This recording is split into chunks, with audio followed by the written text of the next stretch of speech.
In the opulent boardroom of Apex Global, high above the glittering skyline of New York City, Elena stood frozen, her hands trembling as she clutched the edge of the polished mahogany table. The man across from her, impeccably dressed in a tailored suit that screamed success, stared back with eyes that mirrored the twins she had raised as her own. "I'm their father," he said, his voice steady but laced with regret. "And I've come back to make things right." The room spun around her, the weight of 15 years crashing down like a tidal wave. How could this be happening? But to understand the storm of emotions in that moment, we have to go back to where it all began, a tiny, threadbare apartment in a forgotten corner of Chicago, where a young seamstress named Elena made the choice that would change everything. Elena Ramirez was just 22 when fate knocked on her door in the form of 2 tiny bundles left on the steps of her rundown building. It was a rainy autumn night in 2010, the kind where the wind howled through the cracks in the windows and the streetlights flickered like hesitant stars. She had been working late, her fingers numb from stitching hems on dresses for a bridal shop that paid her pennies. As she trudged up the stairs, exhausted and dreaming of a hot cup of tea, she nearly tripped over the cardboard box. Inside, wrapped in a faded blanket, were 2 newborn babies, identical twins, their faces scrunched in silent cries, their tiny fists waving as if pleading for help. A note pinned to the blanket read simply, "Please take care of them." "I can't." No name, no explanation. Just desperation scrawled in hasty ink. Her heart shattered at the sight. Elena had grown up in foster care herself, bouncing from home to home after her parents died in a car accident when she was 8. She knew the sting of abandonment, the hollow ache of wondering why you weren't enough. Kneeling there in the dim hallway light, rain dripping from her coat, she made a vow. "I won't let you feel that pain," she whispered to the infants. She scooped them up, their warmth seeping through her wet clothes, and carried them inside. That night, she named them Sophia and Mateo, after her late grandmother and a childhood friend who had always been kind. Adoption papers would come later, a bureaucratic battle she fought with every scrap of determination she had. But from that moment, they were hers. Life as a single mother to twins wasn't easy. Elena's days blurred into a relentless cycle of sewing, diaper changes, and midnight feedings. She worked from home now, turning her cramped living room into a makeshift workshop. Bolts of fabric piled up like colorful mountains, and the whir of her sewing machine became the soundtrack to their lives. Money was always tight, bills stacked on the kitchen table like accusations, groceries stretched thin with coupons and creativity. She skipped meals so the twins could have fresh fruit, mended their clothes until they fell apart, and turned thrift store finds into treasures. "We're a team," she'd tell them with a smile, even as worry etched lines into her young face. The twins grew like weeds, their laughter filling the apartment with light.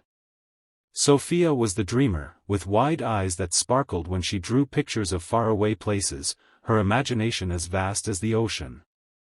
Mateo was the protector, always watching over his sister, his serious demeanor hiding a heart full of quiet strength. They asked about their real parents sometimes, especially on birthdays when Elena baked lopsided cakes and sang off-key. "I'm your mom," she'd say firmly, pulling them into hugs. "And that's all that matters." But in the quiet hours after they slept, Elena wondered about the man who had fathered them. Who was he? Why had he left? She pushed the questions away, focusing on survival. Challenges came like storms. When the twins were 3, Sophia fell ill with pneumonia, her tiny body racked with fever in the emergency room. Elena sat by her bedside for days, sewing orders in the hospital chair to keep the lights on at home. The medical bills piled up, forcing her to take a second job at a local diner, where she served coffee with a weary smile. Just a little longer, she'd tell herself, her hands cracked from dishwater and needles.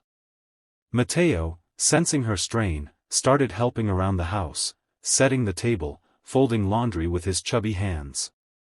"I love you, Mommy," he'd say, and it was enough to keep her going. As they entered school, new hurdles arose. The twins were bright, but the neighborhood school was underfunded, with overcrowded classrooms and outdated books. Elena fought for scholarships, attending PTA meetings after long shifts, her voice steady as she advocated for better resources. Bullies targeted Matteo for his second-hand clothes, calling him Rags Boy. One day, he came home with a black eye, tears streaming down his face. Elena held him close, her own eyes burning. "Strength isn't in what you wear," she said. "It's in here."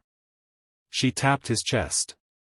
That night, she stayed up late, altering an old jacket into something stylish, teaching him to hold his head high.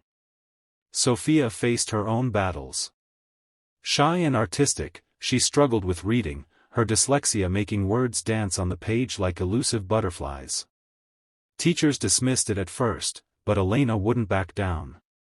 She researched late into the night, her eyes strained under the lamp, and found a specialist who diagnosed the issue.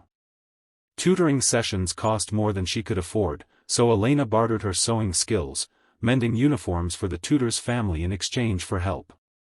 Sophia blossomed, her grades improving, her confidence soaring. "You're my hero, Mom," she said one evening, presenting Elena with a drawing of the three of them as superheroes. Years rolled on, marked by small victories and quiet joys. Elena's business grew slowly, word of her exquisite alteration spread, and she started taking custom orders. A wedding gown here, a prom dress there, each stitch a step toward stability. The twins helped too, Sophia designing patterns with her artistic flair, Matteo handling simple repairs with steady hands. They moved to a slightly bigger apartment when the twins were 10, with a small balcony where Elena planted herbs. Family dinners became rituals, filled with stories and laughter. But beneath it all lingered Elena's secret fear: what if their biological parents returned? Would she lose them? The twins turned 15 in the spring of 2025, their birthday a modest affair with homemade tacos and a cake from the corner bakery. Sophia dreamed of art school, her portfolio bursting with vibrant sketches. Matteo excelled in math, talking about engineering college someday. Elena beamed with pride, but worry gnawed at her. College tuition loomed like a mountain, and her savings were meager. She worked longer hours, her back aching from the machine, her eyes blurring from fatigue.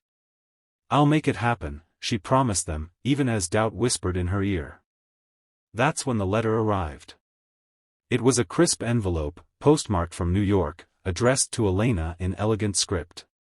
Inside was a note from a lawyer: "We represent Mr. Alexander Kane, who believes he is the biological father of Sophia and Matteo Ramirez.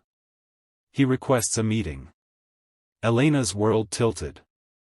Alexander Kane, the name rang a bell from old news clippings. He was the CEO of Apex Global, a tech empire worth billions, a self-made millionaire who had risen from obscurity. How? Why now? Flashbacks flooded her mind. Through discreet inquiries over the years, Elena had pieced together fragments. The twins' mother had been a fleeting romance in Alexander's life, a young woman named Maria, who worked as a barista while he was a struggling entrepreneur. They parted ways amicably, but Maria discovered her pregnancy too late to tell him. Overwhelmed, she left the babies with Elena, a distant acquaintance from church, before vanishing. Alexander had no idea until recently, when a private investigator uncovered the truth during a routine background check for his company. Elena met him in a neutral cafe first, her heart pounding. Alexander was handsome, with salt and pepper hair and eyes that matched the twins', deep brown, flecked with gold. "I didn't know," he said, his voice breaking. "Maria, she never told me. I built my life thinking I was alone." He explained his journey: orphaned young, he clawed his way up through startups, facing bankruptcies and betrayals. Success came late, but it was hollow without family. Now, at 45, he wanted to connect. The reunion was tentative, fraught with emotion. Sophia and Matteo were stunned, their world upended. "Why now?" Matteo demanded, anger flashing in his eyes. "You weren't there when we needed you." Sophia cried, torn between curiosity and loyalty to Elena. Challenges mounted, jealousy simmered as Alexander offered luxuries Elena couldn't, trips to Europe, private tutors. Resentment built when the media caught wind, splashing headlines, Millionaire CEO reunites with long-lost twins. Elena felt sidelined, her role questioned. "Am I still your mom?" she asked one night, voice trembling. But resolutions came through honest conversations. Alexander didn't swoop in as a savior, he listened, shared his regrets. "I can't erase the past," he admitted. "But I can be here now." He funded scholarships without strings, respecting Elena's boundaries. The twins navigated their feelings, therapy sessions helping them process. Sophia found inspiration in Alexander's art collection, sketching with renewed passion. Matteo bonded over tech talks, dreaming bigger. In time, they formed a blended family. Elena and Alexander's relationship deepened, not romance, but partnership born of shared love for the twins. They co-parented, Elena's warmth complementing Alexander's resources. The climax came at the twins' high school graduation, where Alexander publicly thanked Elena, "You're the real hero. You gave them a life I couldn't." Tears flowed as the family embraced on stage. Today, Sophia studies art in Paris, Matteo engineers in Silicon Valley, both crediting Elena's sacrifices and Alexander's support. Elena runs a thriving boutique, her designs worn by celebrities. The message is clear: family isn't just blood, it's the choices we make, the love we give through storms. Perseverance turns pain into purpose, and forgiveness opens doors to unexpected joy. If this story touched your heart, hit that like button and subscribe for more inspiring tales. Your support means the world. Let's spread positivity together.